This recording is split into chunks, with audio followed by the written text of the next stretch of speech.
Imaginez avoir un assistant personnel invisible. Pas d'interface flashy, pas d'icône dans votre dock, juste... Dans la Silicon Valley, il y a une application dont tout le monde parle mais que personne ne voit. Une application valorisée à 100 millions de dollars en promettant d'apparaître le moins possible sur votre écran. Les plus grandes entreprises de la tech l'utilisent, leurs employés ne peuvent plus s'en passer et pourtant si je vous demandais de me la montrer sur leur écran, vous ne la trouveriez pas. Dans un monde obsédé par l'attention, où chaque application se bat pour occuper tout votre écran, comment est-ce que l'invisible est-il devenu aussi précieux? Et comment un outil invisible a pu devenir incontournable? C'est l'histoire d'une app qui a révolutionné la productivité de centaines de milliers de personnes, Raycast.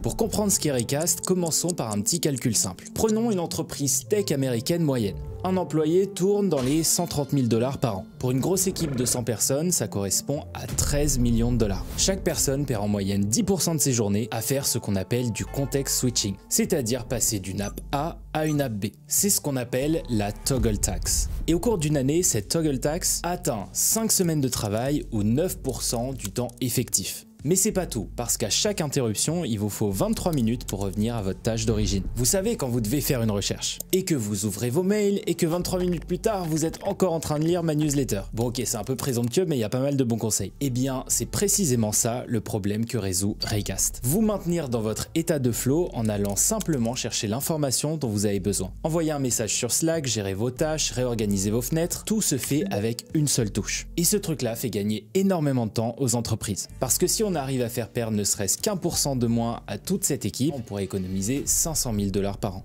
Maintenant, vous vous demandez si dans les faits, cette app est vraiment si magique. Et pour le vérifier, on va prendre l'exemple de quelqu'un qui ne connaît pas Raycast. Si elle veut savoir la date qui est précisément dans 24 jours, elle va ouvrir un nouvel onglet, elle va chercher sur Google, elle va cliquer sur le premier site, voir cet affreux bandeau cookie, résister à toutes les pubs et enfin trouver l'information. Ou elle peut utiliser Raycast et elle n'est pas obligée de quitter ce qu'elle est en train de faire. Pareil pour les conversions, un texte enregistré, un lien et à peu près toutes les actions qu'on peut faire sur son ordi. Parce que la vision des fondateurs de Raycast, c'est bien plus que d'être un simple lanceur d'applications. Leur ambition, c'est vraiment de réinventer comment on interagit avec la technologie. Quand l'objectif de Meta, TikTok ou même Gmail est de vous faire passer le plus de temps sur leurs outils, le but de Raycast, c'est que vous soyez là le moins possible. Et quand on sait que plus on avance dans le temps, plus le nombre d'outils qu'on utilise grandit. Au départ, on utilisait Word, Docs, Outlook, PowerPoint, puis on a utilisé Gmail, Sheets ou Slides, et ensuite Canva, Notion ou ClickUp. Et maintenant, c'est les ChatGPT, les Claude, les Perplexity et les DeepSeek. C'est littéralement une machine à vous déconcentrer toutes les 10 secondes. Et c'est précisément là que Raycast excelle. Vous avez littéralement des onglets partout et vous savez pas où vous en êtes. Eh bien tout ça, ça favorise le context switching.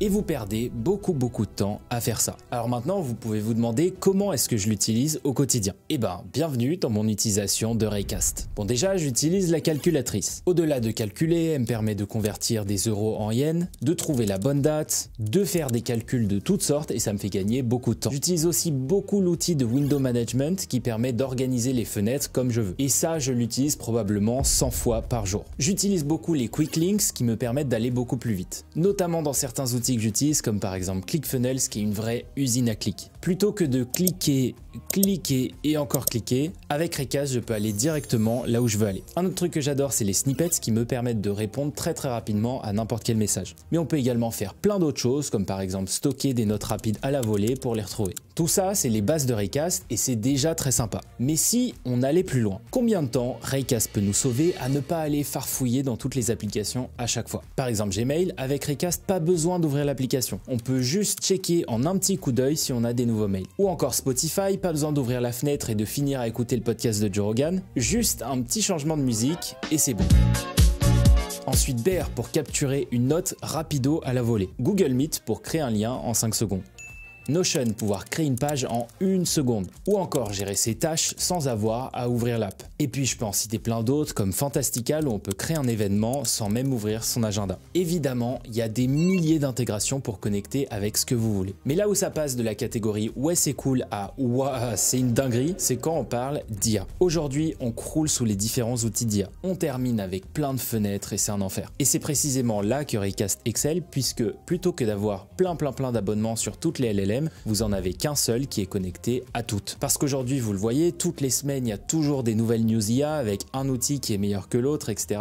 Et on en utilise plusieurs, par exemple ChatGPT pour les requêtes un peu générales, Claude qui est bien meilleur pour l'écriture, DeepSeek pour tester vite fait, et Perplexity pour avoir de la recherche en temps réel. Résultat, 4 onglets ouverts, ça vous perd, vous êtes partout, avec 4 abonnements différents et une charge cognitive qui explose. Avec Recast, plus de problème, vous avez tout littéralement au même endroit. Vous pouvez changer de LLM au sein du même chat, et ça c'est vraiment cool. Et vous pouvez par exemple passer de Claude à GPT à Sonar en fonction des résultats que vous voulez. Et en une seconde, on peut avoir une réponse en appuyant sur une seule touche. Et oui, on peut aussi avec ChatGPT et Claude, mais c'est différent. Parce que là, on peut les utiliser littéralement en même temps dans le même chat. Donc par exemple, commencer avec Perplexity, continuer avec Claude et terminer avec GPT. Mais on peut aussi l'utiliser à l'intérieur de n'importe quel outil. Ça évite les extensions Chrome un peu bullshit et on peut l'utiliser dans toutes les applications qu'on utilise. Vraiment, de tous les outils que j'ai présentés sur ma chaîne, c'est de très loin celui que j'utilise le plus puisque je l'utilise à chaque fois que je touche mon ordi. Et je me souviens très bien que quand j'ai commencé à m'intéresser à l'outil, personne n'en parlait parce que tout le monde trouvait ça inutile. J'ai même vu en commentaire des gens dire que jamais ça marchera et que leur produit sera planté au bout de quelques mois. Et la morale de l'histoire, c'est que dans un monde où tout le monde se bat pour votre attention, Recast prouve que sa vraie valeur réside dans sa capacité à disparaître. Et moi ça, pour le coup, je kiffe. C'est une des choses qui m'a le plus apporté dans ma productivité. Et d'ailleurs, si améliorer votre productivité vous intéresse, n'hésitez pas à checker ma méthode. C'est une toute nouvelle vidéo où je vous partage la méthode de A à Z. Elle dure 30 minutes et je suis sûr que vous allez apprendre plein de trucs. Sinon, c'était tout pour cette vidéo. Des bisous.